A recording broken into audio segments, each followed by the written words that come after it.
Good morning.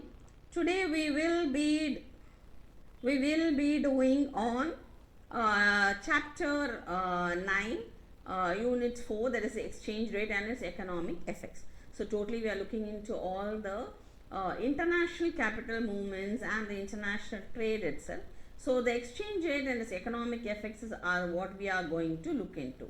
In this, the unit overview happens to be exchange rate and its economic effects, the exchange rate regimes, the changes in exchange rates, devaluation versus depreciation. Definitely the main questions here will be this particular thing you might have to cover, that is the exchange rate. Includes transactions when an enterprise either buys or goods. This A, B, C, D, please look for a question from here. And foreign currency transaction, what it includes, this 4 points. There might be a question on that. And then there might be a question on the difference or what is not a part of floating exchange rate regime or what is not a part of fixed exchange rate regime. Like in a free, they might give 4 statements saying which is not a part of the floating exchange rate regime. They might pick something from the fixed exchange rate regime, put it in here. So the floating exchange rate regime is also called as, and then they can give flexible exchange rate, then a fixed exchange rate, then domestic exchange rate, or they might give some other say something like foreign currency exchange rate, etc. But the right answer is the flexible exchange rate. Of course, I think you people know the difference between a floating exchange rate regime and a fixed exchange rate regime. In a floating exchange rate regime, the governments and central banks do not participate in the market for foreign exchange. The market determines the value. In a fixed exchange rate regime, the government or the central bank will decide on the exchange rate system, but of course there is a soft peg, hard peg and all that. So there is a question possibility here. They might give 4 statements, out of which one is a wrong statement about one of these exchange rate regimes. So I might give you in a free floating exchange rate system, governments do not participate in the market for foreign exchange. Central banks participate in the market for foreign exchange. Then the currency markets, the relationship between governments and central banks on the one hand and currency markets on the other is much the same as the typical relationship between these institutions and the stock markets. Then they might give it has the advantage of being self-regulating. Here the wrong answer happens to be central banks participate in the market for foreign exchange. I made one wrong statement. So this kind of statements might be put up, and which is not applicable to a free floating exchange rate system. They might give you 4 statements, out of which one statement is wrong. Or they might give you 4 statements saying which best explains a free floating exchange rate system. Either way it can be. That same type of questions can come for I think there is a fixed exchange rate system also. There is something called as a managed float system, though we keep saying a floating exchange rate system. Always understand this. Governments and central banks always try to in a very subtle and in a very roundabout manner will try to maneuver the market to manage the exchange rate system. So here managed float systems happens to be governments and central banks often seek to increase or decrease the exchange rates by buying or selling their own currency. So by participating in the market itself, they are maneuvering the market to behave in a certain manner. It's called as a managed float system. Here also one question is possible, so please be clear about that. And they might ask about the main advantages of a fixed exchange rate regime. They might give anyone a wrong statement about the fixed exchange rate system, about the advantages. There might be one wrong statement in that, and you would have to pick out the wrong statement. So here fixed exchange rate system and the floating exchange rate has many advantages. What are the advantages also is there, and what are the greatest disadvantage also has been given is that the volatile exchange rates usually generate a lot of uncertainties in relation to international transactions, paying for the imports and paying for the exports, etc. And basically for my country, maybe paying for the imports, like when he says 500% tariff, and if the supposing forget about the tariff part, supposing now for per rupee per dollar, for you have to pay 91 rupees, okay, for $1 is equal to 91 rupees. It's very high now.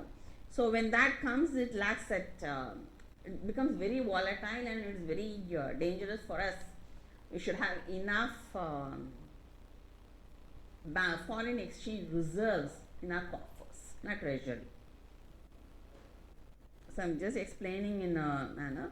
This, there is a possibility of a numerical illustration about RER, which is the nominal exchange rate into domestic price divided by foreign price, or real exchange rate can be nominal exchange rate into domestic price divided by the foreign price.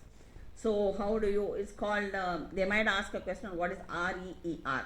Real effective exchange rate is the nominal effective exchange rate when it happens to be divided by a price deflator or index of costs also. So you might get a question on real exchange rate. A numerical illustration is possible in this. Please memorize this equation.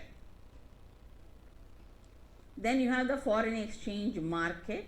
There are two types of transactions. There is a question possibility here of current transactions and future transactions. So current transactions are, that is happening in the spot market, immediate delivery. Future transaction is a future forward market. I am agreed to buy or sell a currency as a future delivery. Okay, so there is a difference here. You can you might get a question here. Then this is possible. Demand side and supply side, the 2 points will be there.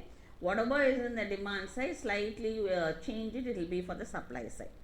Like purchase goods and services from another country, for unilateral transfers like gifts, awards, grants, etc. To make investment income payments, to purchase financial assets, to open a foreign bank account, to acquire. These are all the demand side. Okay. So when you see this, slightly modified only will be the supply side.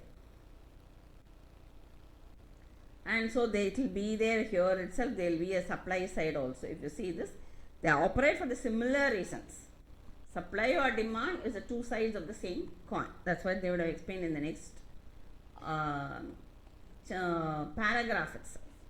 So you can have a look at it, and then there might be, I mean, I'm not very emphatic about this, but there might be a numerical illustration on the exchange rate.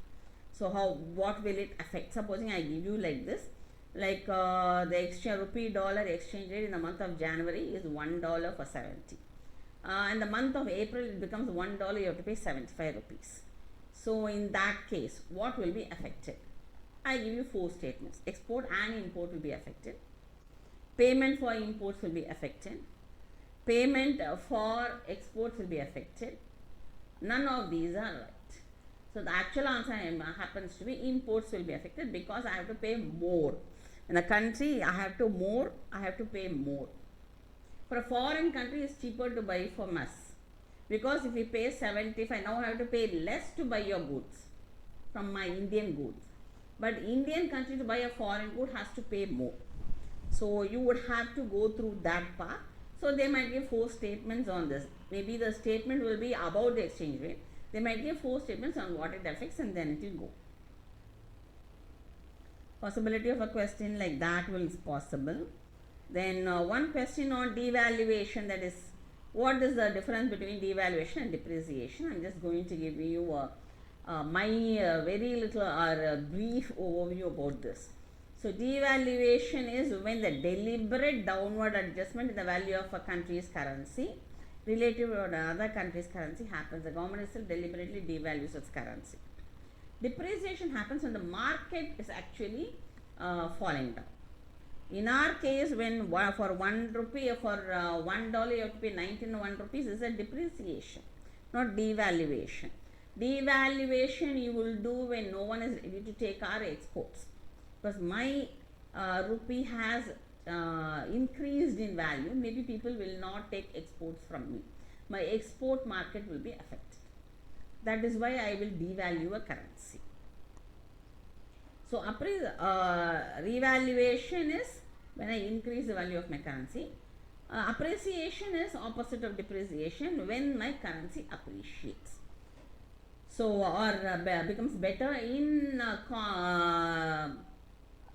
when it comes to relative to another country's currency.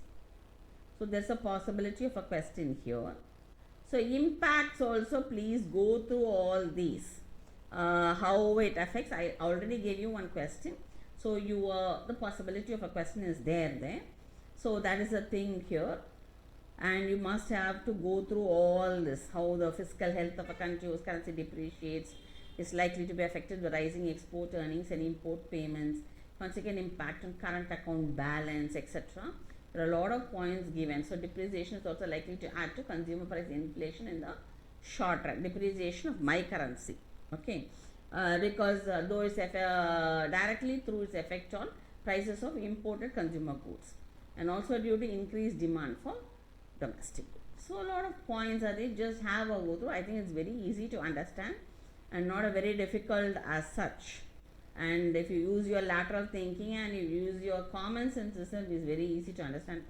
Just go through these points, and as I told you, these are the probable sums you will get, or probable questions. Floating exchange rate system, fixed exchange rate system, managed float system. One question on the REER, a numerical illustration is possible, the possibility is there. And then one question like I told you about, if the exchange rate, if the currency depreciates, what will it affect? Or they might ask it as appreciation of a currency also. Either way it might go, and you would have to be prepared for the question. Thank you very much. With this chapter 9, unit 4 is completed. Sorry about the thing. It's a chapter 9, unit 4 is completed. Please go through these concepts and you will be thorough in it. Thank you.